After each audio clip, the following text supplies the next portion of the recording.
make a flat square projection map of the world. Each coordinate multiplied by a unit of linear measure, S is equal to 2 millimeter per degree, that is multiplier. The whole world map spanning 36 centimeter by 72 centimeters obtained. Now the scale is 1 to 3 is to 3 crores, and Indians take Lanka or Mesha in the Lanka on the surface of the earth and Mesha 1 degree or 0 degree at um, the cosmos. They connect these two. Now, the observations were actually made from Lanka and South India only. That is a very important thing because for the seafarers of India, these 2 points were very important as the 0 degree.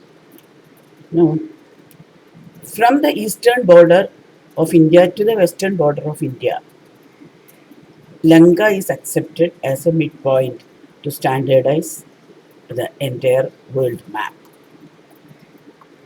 And the figures 36 and 72, as I have several times repeatedly told and proved with so many uh, evidences, it is an interdisciplinary number used in Yoga Shastra, Indian medicine, Indian musicology, and Veda, and also in astronomy. So it is an interdisciplinary way of the Indians. Then why did the Indian Rishi use a decimal system? Because logarithms are easy with 10 base decimal systems. And they used it for computations of astronomical projections, not merely for flat geometry, but also for advanced mathematical calculations. They knew differential geometry since they are aware of the longitude increase clockwise at North Pole and angle of longitude become clockwise in South Pole or reverse. And for the calculation, they devise various observational instruments. This is natural because they had been observing the clockwise and anti-clockwise movements of the winds, the ocean currents of the Sindhu Samudra, that is Indian Ocean. And thousands of years this observation is continued. This also proves why the South Indians were the expert astronomers and expert seafarers of the world. Another important thing is a 6-mile wide north south band, 5 degree 4 minutes, along every meridian was considered a township band or a Nagara Sima for the construction of the Vastu or the Nagara or the townships in India. But this is towards the equator only. At higher altitudes, this is not uniform. We are talking about the equatorial place. Now,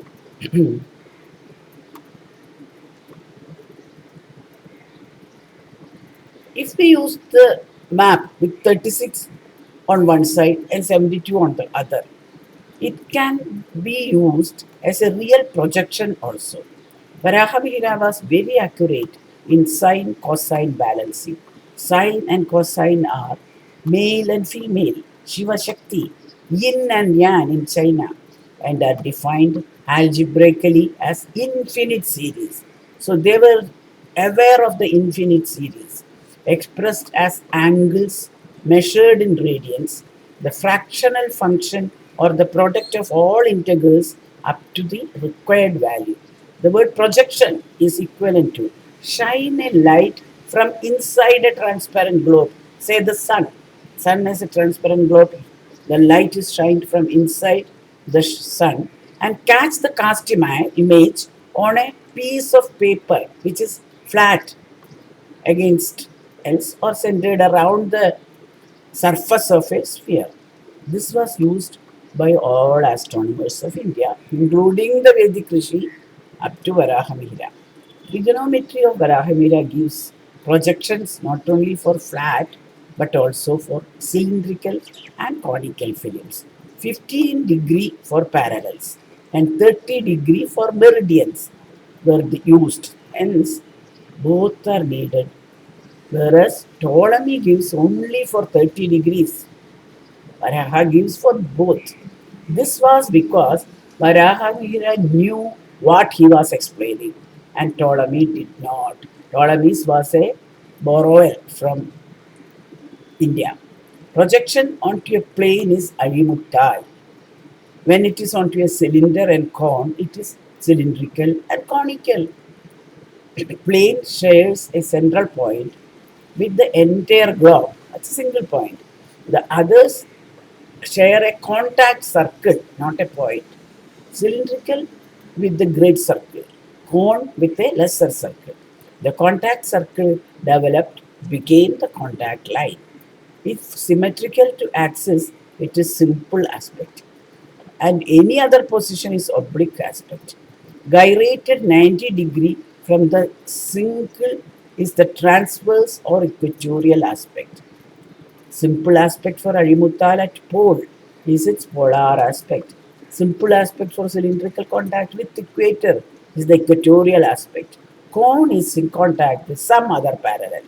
With no more Shanku, Varahamihira did both the orthographic azimuttal projection at pole, mnemonic central azimuttal projection at simple aspect. When central azimuttal mnemonic projection is used, the projection point is center of the globe or it is geocentric. This was adopted by Ptolemy from India, but he didn't know the full story. At 45 degree, the mnemonic map reaches the same diameter as the orthographic map. In short, the astronomers knew the compound projection of mensuration formulae by which the circle of radius r and sphere of radius r and cone of basic radius small r. This is important since in Vedic geometry, this type of compounding was taught to students in creation of sacrificial altar. It was a practical learning process in creation of sacrificial altar. The integration and differentiation is the basic of calculus, and this was known to Indian astronomers.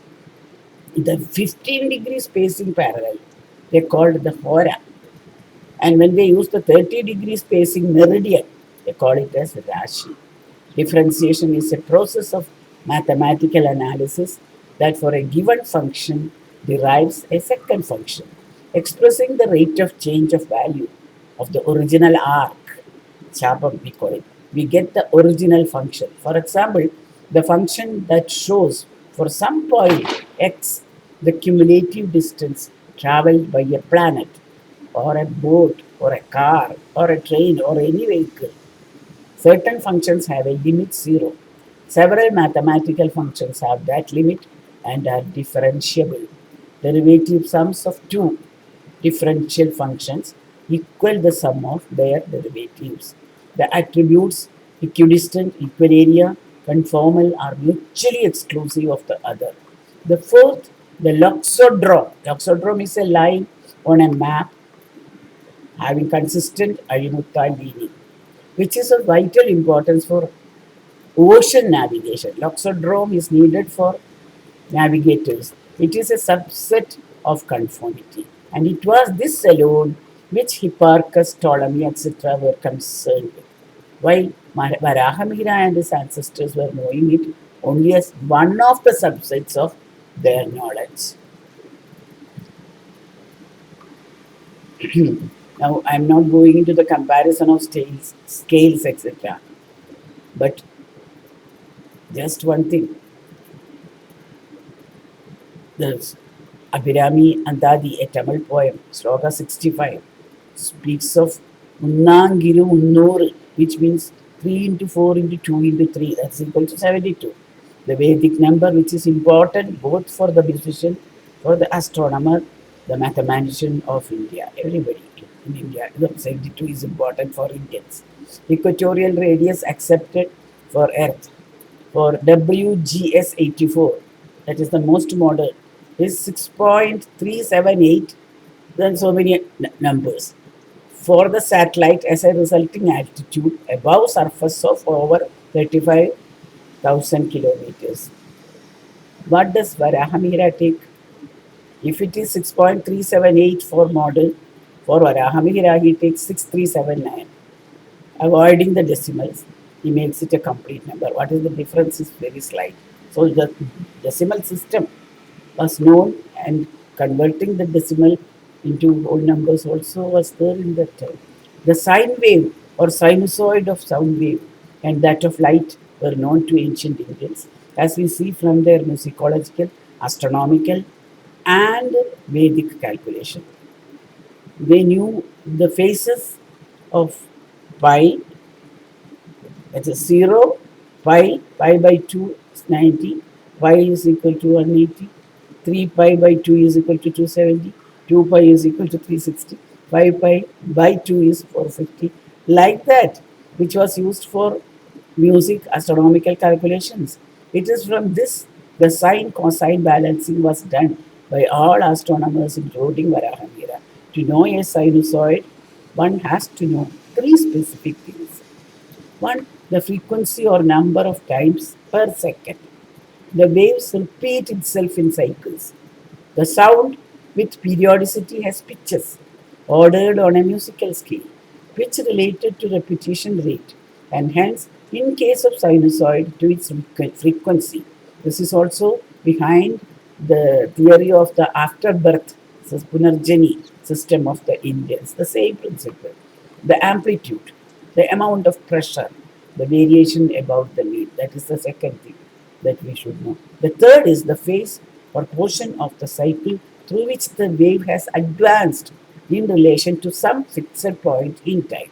The concept of fraction as an infinite class of pairs is introduced from the Vedic times onwards in India. This understanding is relevant to mathematics, physics, Einstein's theory of relativity, and the Gauge theory of principles that describe the forms of nature according to modern particle physics.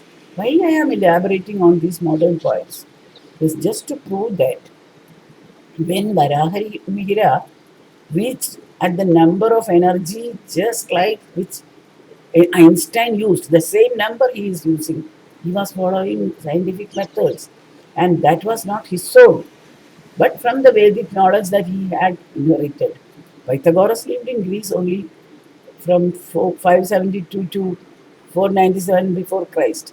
Vedic knowledge was several millennium ancient to that, and the attempts of Thibaut and other Europeans to bring the astronomical knowledge of India to Greece or Rome seemed very childish to me when I read his books in late 70s only. In Indian astronomy of Paidamaka Siddhanta, we find the square root of time to be 19.14. Why is this? Why he take 19.14 as square root of time? Because his year is 366 days in a Earth year, while the other Indian systems use it as 19.12 because they take it as 365 days, one day less. This means that the particle here is the Earth, takes 365 to 366 days in between that to complete one revolution around the Sun and to change its position from one point A to another point B.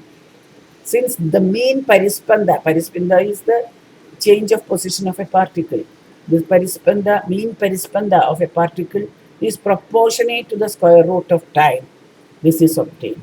And this is then plotted on a square of sides 18, the karna of the diagonal being 19. When this law was proved by the Western world, we should wonder in what year this law was proved by the Western world.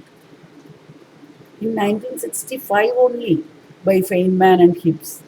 Does this mean that the astronomical Siddhantas of Paidamaha, etc., were borrowing something from the scientists of the 1965? No, it is just that the Siddhanta discoveries were rediscovered by the modern people. It's not borrowal, it is a rediscovery. Then why say that everything is borrowed from the Europe by the Indians? Indians have said all these things before the Europeans, so how can it be a borrowal? It is a discovery, and Western people are rediscovering it. It is as good as the first discoveries, and also. So we will give credit to both. If we apply the same logic, we will find that the proofs for Indian astronomy, borrowing from Greek, also is of this nature. Did our ancestors have the insight to understand the measurement of a Dirac particle or a Brownian particle? To apply that to Earth and its movements?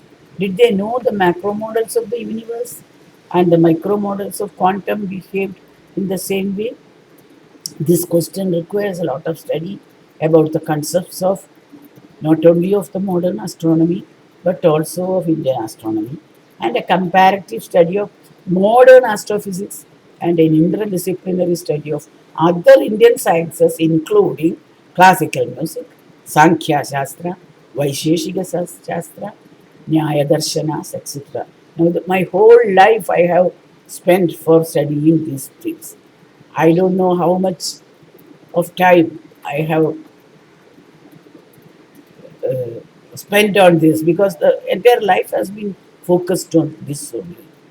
This is why I feel that my life is whether it seems successful or not to others, it is successful as far as I am concerned.